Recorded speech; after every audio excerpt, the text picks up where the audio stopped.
বাজারে কেনা আইসক্রিমটা আপনারা সকলেই ট্রাই করেছেন। তো আজকে আমি আপনাদের সামনে নিয়ে এসেছি ভ্যানিলা আইসক্রিম সামার স্পেশাল, এবং খুবই কম উপকরণ দিয়ে এই আইসক্রিমটি আজকে আমি তৈরি করেছি। যদি আপনারা স্টেপ বাই স্টেপ ফলো করেন তবে অবশ্যই বাজারের থেকেও অনেক বেশি সুস্বাদু হবে এই আইসক্রিমের রেসিপিটি।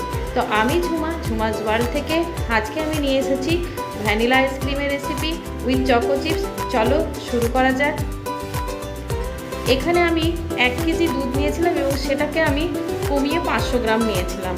তো এখানে আমি 350 গ্রাম দুধ আমি এখানে দিয়েছি এবং সেটা গরম করব খুব ভালো করে। একটু বয়েল হয়ে আসলে পরে আমরা এখানে হাফ কাপ মতো চিনি দিয়ে দেবো।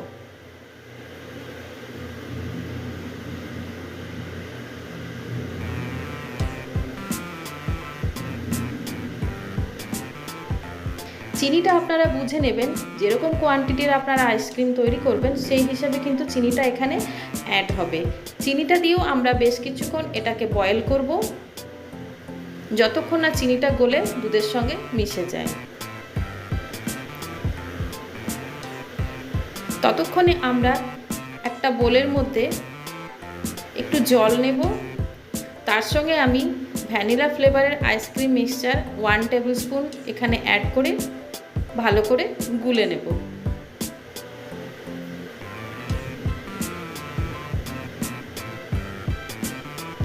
এবং 1 টেবিল স্পুন মতো এখানে আমি কর্নফ্লাওয়ারও অ্যাড করব।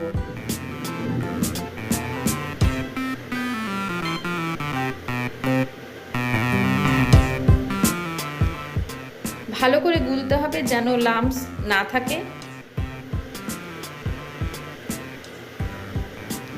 এবারে আমরা ফুটন্ত দুধের মধ্যে এই মিক্সচারটা আমরা অ্যাড করব।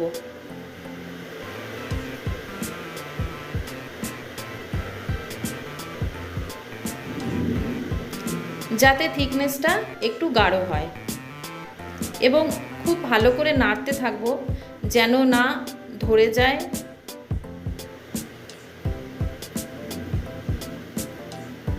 কন্টিনিউয়াসলি এই প্রসেসটা, নাড়ার প্রসেসটা কিন্তু চালু রাখতে হবে।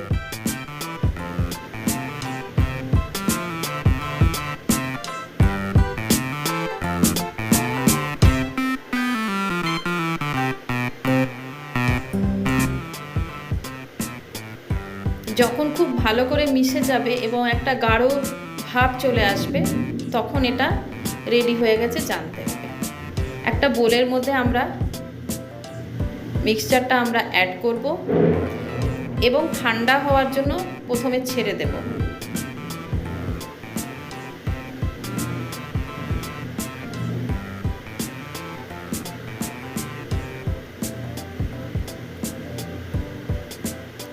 ঠান্ডা হয়ে গেলে আমরা হাফ অ্যান আওয়ার মতো ফ্রিজে এটা ডিপ ফ্রিজ করতে দেব।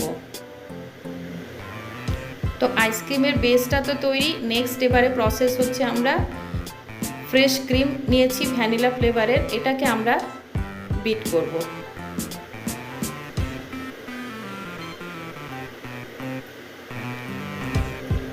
এটাও আমরা নিয়েছি 1 কাপ মতো।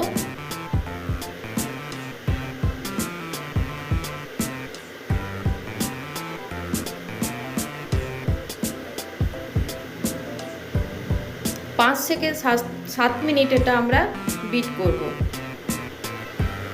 যত বেশি করে আমরা বিট করব তত কিন্তু ক্রিমটা আরও বেশি সফট হয়ে যাবে।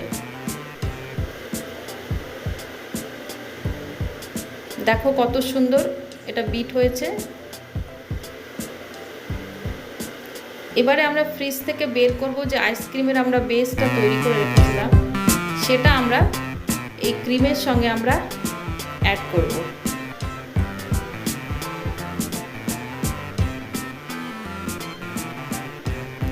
দুটোকে একসাথে আমরা প্রথমে আমরা স্পুনের সাহায্যে মিক্স করে নেব এবং নেক্সট আবার কিন্তু এটাকে আমরা বিট করব বিটার দিয়ে। না হলে কিন্তু আইসক্রিমের সফটনেস ভালো করে আসবে না। এটা তোমরা ফ্রেশ ক্রিম দিয়েও করতে পারো, আমি আজকে এটা হুইপিং ক্রিম দিয়ে তৈরি করেছি। এবারে আমরা একটা বড় বোলের মধ্যে এটাকে ঢেলে নেব কিছুটা অংশ, এবং যেহেতু আমি এটা দুটো কালার দিয়ে আমি বানাবো, তো সেখানে আমি একটু রেড কালার 3-4 ফোঁটা মতো এখানে দিয়েছি,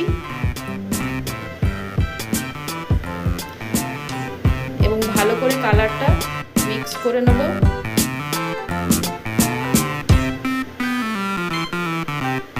তো কালারটা প্রপারলি পিঙ্ক কালার যেটা আমি চাইছিলাম সেটা চলে এসেছে।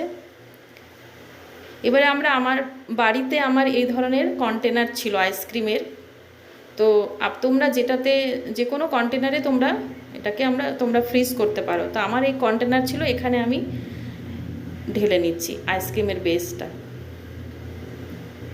প্রথমে হোয়াইট কালারের বেসটা দেব,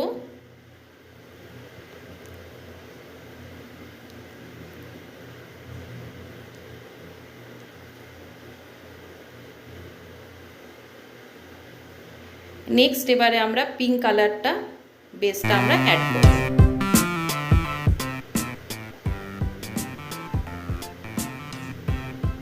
একটু কালারফুল করলে দেখতেও অনেকটা কালারফুল লাগে এবং খেতেও ভালো লাগে।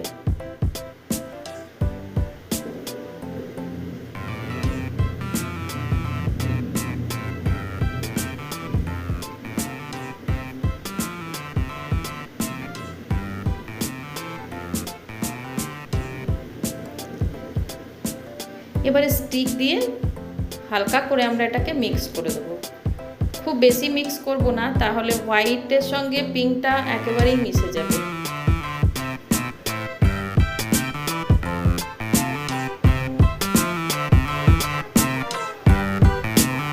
নেক্সট এখানে আমরা অ্যাড করব চকো চিপস।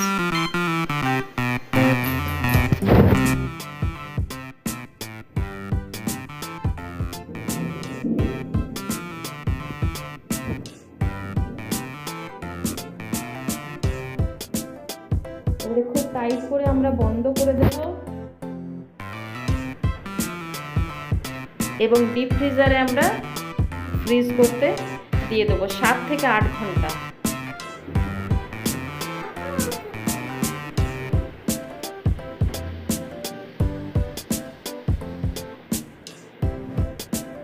কিছুটা বলেও আমার আইসক্রিম এখানে আমার বেসটা ছিল সেটাও আমি ফ্রিজ করতে দিয়ে দেবো। এটা আমি প্লেন রেখেছি, এখানে কোনো আমি চকো চিপস দিয়ে দু রকম ফ্লেভারের আমি বানালাম। তো দেখো রেডি হয়ে গেছে আজকে vanilla ice cream with choco chips. তো কেমন লাগলো বন্ধুরা অবশ্যই তোমরা জানাবে, এবং আমার চ্যানেলটিকে সাপোর্ট করবে, এবং পাশে থাকা বেল আইকনটিকেও তোমরা অল করবে, যাতে সমস্ত রান্নার নোটিফিকেশন তোমাদের পর্যন্ত পৌঁছে যাবে। তো অবশ্যই রেসিপিটি তোমরা বাড়িতে ট্রাই করবে এবং বন্ধুদের মতো শেয়ার করবে প্রচুর করে। তো ভালো থেকো, সুস্থ থেকো, আবারও আসবো নতুন কোনো রেসিপি কিংবা ব্লগের সাথে। তো চলো টাটা।